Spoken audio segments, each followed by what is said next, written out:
Guys, কেমন আছো? তো আজকে চলে এসেছি আরো একটা নতুন রেসিপি নিয়ে।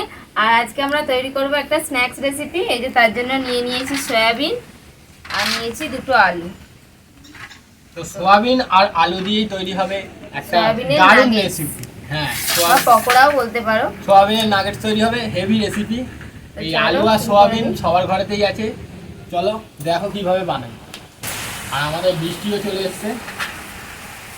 বৃষ্টির দিনে স্ন্যাক্স রেসিপি দারুণ মজা।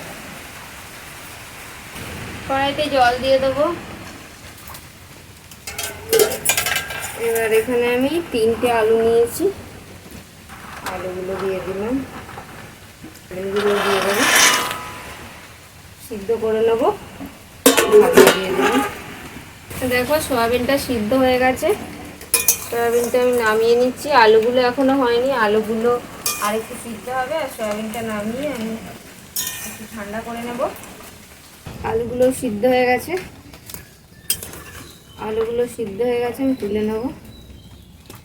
যে সয়াবিনগুলো সিদ্ধ করে নিলাম সেগুলো ঠান্ডা হয়ে গেছে।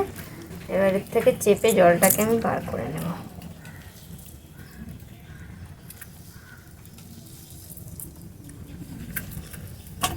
মিক্সিতে আমি আদা রসুনটা বেটে নেব। আর এই যে সয়াবিনগুলো জলটা চেপে নিলাম, এগুলোকে একটুখানি পেস্ট করে নেবো হালকা করে। খুব বেশি একদম মিহি করার দরকার নেই, হালকা করে নেব। দেখো এরকম খুব একটা বেশি মিহি করিনি, এরকম দানা দানা আছে। তো সেরকম করে আমি পেস্ট করে নিয়েছি। আর সাথে আদা রসুনটাও পেস্ট করেছিলাম, তো আদা রসুনটাও দিয়ে দিলাম। লঙ্কা কুঁচোটাও দিয়ে দেবো,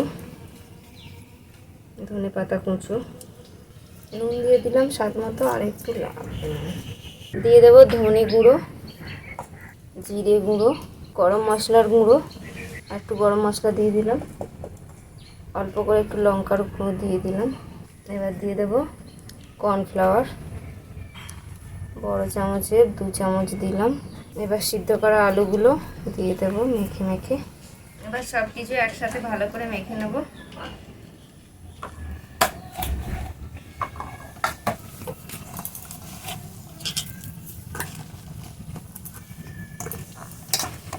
দেখো সবটা মেখে নিয়েছি। এই যে এরকম এরকম একটা আটার ডোয়ের মতো তৈরি হয়ে যাবে। এবার এখান থেকে নিয়ে অল্প অল্প করে নাগেটসটা তৈরি করতে হবে। কর্নফ্লোর দেবো। হ্যাঁ, এইভাবে একটা শেপে তৈরি করে নিলাম। তোমরা যেমন কিছু করে নিতে পারো। তো উপরে আমি করে নেবো, তুমি করে দাও। টেরা বেঁকাই হয়, কিছু দেখতে খারাপ লাগবে না, ভালো লাগবে। দেখতেই ভালো লাগছে, টেরা বেঁকাই দেখতে বেশি। তো বন্ধুরা দেখো, এই তো আটার মতন এরম শক্ত মন্ঠ তৈরি করে নিয়েছে। আর এটাকে এরম করে দলা পাকালে কিন্তু এরম দলা হয়ে যাচ্ছে। হাতে করে হালকা করে পেস্ট দিলাম, যেমন আলুর চপ বানায়। চারদিকটা এরম করে সমান করে দেবো, চৌকো চৌকো। হ্যাঁ, দেখতেও ভালো লাগবে। নাগেট সবসময় এমনই হবে, একটু টেরা বেঁকা হলেও কোনো ক্ষতি নেই। আমি হয়তো সুন্দর পাচ্ছি না, তোমাদের হাতের কাজ আরো সুন্দর, তোমরা আরো সুন্দর করে তৈরি করো। এই দেখো আমি তৈরি করেছি, দেখো আমারটা এরকম হয়েছে, তোমরা আরো ভালো পারবে আমার থেকেও। তো এরকম করে সব কটা তৈরি করে নেবো। নেওয়ার পর আর একটা প্রসেস আছে, সেটা করব। দেখো সবগুলো নাগেটস তৈরি করে নিয়েছি, এই যে এতগুলো হয়েছে। এবার আমরা ওই কর্নফ্লোরের ওখানে নিয়ে নিয়েছি, বাটিতে কর্নফ্লোর নিয়ে নিয়েছি। এবার অল্প জল দিয়ে দেবো, একটা ঘোল তৈরি করে নেব। এই কর্নফ্লোরটা শুধু জল দিয়ে গুলে নেবো। আর এর মধ্যে একটু নুন দিয়ে দেবো। হ্যাঁ, একটু নুন দিতে হবে। চাইলে একটু লঙ্কার গুঁড়ো দেওয়া যায়, গোলমরিচের গুঁড়ো দেওয়া যায়। তো দেখো এবার নাগেটসগুলোকে আমি কর্নফ্লোরের যে গোলা জলটা আছে তার মধ্যে ডুবিয়ে এই ব্রেড ক্রাম্বসের মধ্যে দিয়ে দেবো। আর এখানে ব্রেড ক্রাম্বস হচ্ছে বিস্কুটের গুঁড়ো নিয়ে নিয়েছি আমি, টোস্ট বিস্কুট। সিম্পল টোস্ট বিস্কুটকে গুঁড়ো করে নিলেই হয়ে যাবে। অত পাউরুটির ব্রেড ক্রাম্বস করতে হবে না, এটাই সুন্দর লাগবে দেখতে। আর এটা দামও কম। তোমরা যদি চাও তো মার্কেট থেকে কিনতে পারো, ব্রেড ক্রাম্বস মার্কেটে পাওয়া যায় কিনতে, ওই দিয়েও করতে পারো। দেখো কত সুন্দর তৈরি হয়ে যাচ্ছে। এগুলোকে ডবল কোট করব, আবার সেই একই প্রসেসে করব। তাহলে কি হবে, জিনিসটা খাস্তা হবে, মুচমুচে হবে। কড়া বসিয়ে দিয়েছি, এবার সাদা তেল দিয়ে দেবো। দেখো আমাদের এই যে নাগেটসগুলো সুন্দর করে তৈরি করা হয়ে গেছে। এবার এদিকে তেলও গরম হয়ে গেছে, এবার আমি একটা একটা করে দেবো ভাজবো। নাগেটসগুলো ভেজে নেব।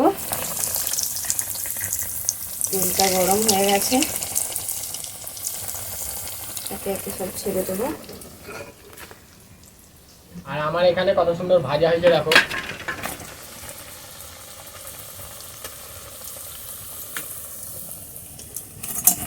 দেবো, উল্টে পাল্টে লাল লাল করে ভেজে নিতে হবে। আমাদের নাগেটস ভাজা হচ্ছে, পরপর আমরা ভেজে দিচ্ছি। তো বন্ধুরা দেখো আমাদের সবকটা নাগেটসই হয়ে গেছে। এখানে আমি তুলে নেব।